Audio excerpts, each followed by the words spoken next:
Amigos oyentes, hermanos queridos, buenos días. El Evangelio del día, hoy 28 de noviembre del año 2017. Aquí estamos Patricia y Miguel, este matrimonio cristiano, dispuestos a leer y comentar este Evangelio. Primero, la lectura. Patricia. Lectura del Santo Evangelio según San Lucas, capítulo 21, versículos del 5 al 11. Como algunos, hablando del templo, decían que estaba adornado con hermosas piedras y ofrendas votivas, Jesús dijo: de todo lo que ustedes contemplan, un día no quedará piedra sobre piedra. Todo será destruido. Ellos le preguntaron: Maestro, ¿cuándo tendrá lugar esto? ¿Y cuál será la señal de que va a suceder? Jesús respondió: tengan cuidado, no se dejen engañar, porque muchos se presentarán en mi nombre diciendo: soy yo, y también el tiempo está cerca. No lo sigan. Cuando oigan hablar de guerras y revoluciones, no se alarmen. Es necesario que esto ocurra antes, pero no llegará tan pronto el fin. Después les dijo: se levantará nación contra nación y reino contra reino. Habrá grandes terremotos, peste y hambre en muchas partes. Se verán también fenómenos aterradores y grandes señales en el cielo. Palabra del Señor. Gloria a nuestro Señor Jesucristo. Bueno, sí, el templo de Jerusalén era una magnífica construcción. Este era el último templo, por así decirlo. El templo primero, conforme al diseño que Dios entregó a Moisés, fue recibido, los planos, digamos, del mismo por David, y lo dio a su hijo Salomón, que fue el que construyó el templo de Jerusalén, que después fue destruido, sí, por países invasores en Israel. Tuvo una primera destrucción, recordemos, después también por los babilonios. Fue destruido por los babilonios, después tuvo que ser reconstruido por el resto cautivo que estaba en Babilonia, que pudo volver a Jerusalén por el mandato de Ciro, el rey persa, y ese también fue destruido en otras invasiones a Israel, y el que existía en el tiempo de Jesús había sido hecho por Herodes. Había tardado 46 años. Era un hermoso templo, sí, realmente, y admirado por todos. Las construcciones de entonces, tanto en Israel como en otros pueblos de los templos, eran realmente construcciones admirables, magníficas, que estéticamente, visualmente consideradas, realmente generaban la admiración, como en este caso inclusive de los mismos discípulos de Jesús. Ahora, frente a tanta maravilla, ¿no?, frente a tanta fascinación que experimentaban los espectadores y los que contemplaban estas construcciones, Jesús tenía una opinión diversa, opuesta, digamos. ¿Qué les dice Jesús a los admiradores fascinados de este templo? Que del mismo no quedaría piedra sobre piedra, que sería totalmente destruido. Fíjese, esto se ha cumplido al pie de la letra. Si usted, miren, no es tan difícil verlo. El templo de Jerusalén, aquel templo que generaba el asombro y demás, actualmente, después de muchos años, claro, no existe, solamente existe lo que se llama una piedra, el muro de los lamentos. Fíjese, de los lamentos justamente. Y fue destruido en el año... antes, en el primer siglo, por el año 70 más o menos del primer siglo, por los ejércitos romanos. Sabemos que en Israel había patriotas que se oponían al imperio de Roma, y bueno, esto por parte de Roma generó la represión. Finalmente se cansaron de que un país comparativamente desde el punto de vista militar se les animara, y le mandaron el ejército y quedó reducido a escombros ese templo. Bueno, esto Jesús lo dice, y en el plano histórico, digamos, y en una primera instancia, podríamos decir, se cumplió a través de este episodio.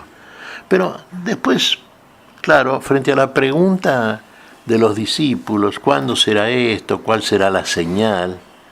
Y Jesús pasa a mostrar a nivel más general ya qué va a acontecer antes de que suceda puntualmente esto de lo cual les está hablando. Y claro, la señal del fin. Claro, se alzará reino contra reino, nación contra nación, aparecerán muchos falsos profetas diciendo viene el Cristo, viene el fin del mundo. Esto lo vemos, hermanos, en este siglo XXI inclusive. Y en todos los siglos siempre aparece algún grupo o alguna persona que nos adelanta el fin del mundo, algunos inclusive dando fechas. Bueno, no les crean, dice Jesús. No. Estos grupos sí, interpretan privadamente, humanamente, literalmente en general, todas estas palabras de Jesús. Y entonces nos vienen diciendo, a propósito de, se viene el fin del mundo. El fin del mundo no llega. Es decir, el fin del mundo sí llega. ¿Sabe cuándo llega el fin del mundo? Cuando usted realmente entra en una fe consumada y el mundo que lo habita se le viene abajo. Se le cae la Babilonia que es usted mismo. Se acabó el mundo. ¿Para quién se acabó el mundo? Para el santo, para el que alcance el ideal de la santidad. Claro, usted me dirá, sí, bueno, pero Jesús habla de otra cosa. Habla de todo Jesús. Y la señal de estas cosas, a nivel general, mundial, por parte de Dios dará la seguridad plena a todos aquellos que verdaderamente esperan la venida última de nuestro Señor Jesucristo. Estamos llegando al tiempo de Adviento, hermanos. Sabemos que el Señor viene, esperamos la venida del Señor. El Señor ya vino en su primera venida, en su primer Adviento. Hay una segunda venida y hay una venida permanente del Señor. El Señor está viniendo. La segunda venida sería aquella venida que hace el Señor cuando está viniendo a nosotros, a todos los creyentes, a los que tienen una fe cierta, a los que obran según el mensaje de Jesús. A ellos el Señor nos está visitando siempre. Y a aquellos justos, justificados por la fe, les es clara la presencia del Señor, la venida del Señor. No los sorprende. Claro, llegará un día, la tercera venida, que llamamos en general la segunda, el segundo Adviento, en que vendrá el Señor, sí, a juzgar de todas las cosas. Del modo en que lo hará y cómo se producirá, y el día y la hora en que esto será llevado a cabo, solamente lo sabe Dios. Cuando le digan aquí estoy, aquí llegó el Cristo, no crean. Dios va a iluminar verdaderamente a aquellos que son los que van a advertir por la experiencia misma las señales celestes, las señales divinas, las señales que verdaderamente proceden de Dios.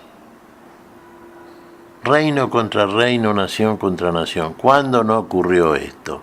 Sí, claro, siempre me dirá usted.